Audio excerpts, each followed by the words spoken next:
oxşuyur? Ha, ben Nur. Anana oxşuyur. Bəs Bilal göstər baxın. Kim oxşuyur? Qardaşının saçları o qədərdir. Qəm Zeynəm.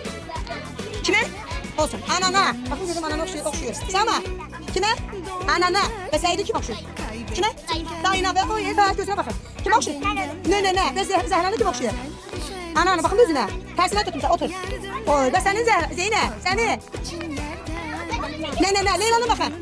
Leyla kimdir bu? Nənəndir? Əlimə. Sən nə qəşəngləriniz var sizin? Səni qızım. Anana və səni. Geri baxın. Bu nənənin saçlarına baxın. O səni.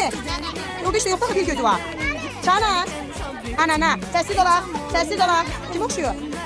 Sənə deyə yaylığını açdım mən. Görmüyorum. Nə var burada? Dayına. Nə gözəldir. Şey kim oxşuyur? Sənə. Ay nə qəşəng. Kim oxşuyur? Sən nənə. Olsun. Bu kimindir? Səni kim oxşuyur? Sənə. Sənin nədir?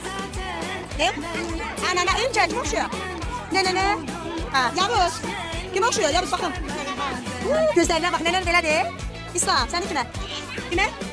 Babana baxın görün. Oy nə qəşəng böyük kütükləri var. Aya. Oy nə oxşuyur? Əfsəldə kim oxşuyur? Baxın görmək. Kimə? Nə. Və Zeynə. Özünə baxın da bir. Ne pis ekletmişsən? Elvira.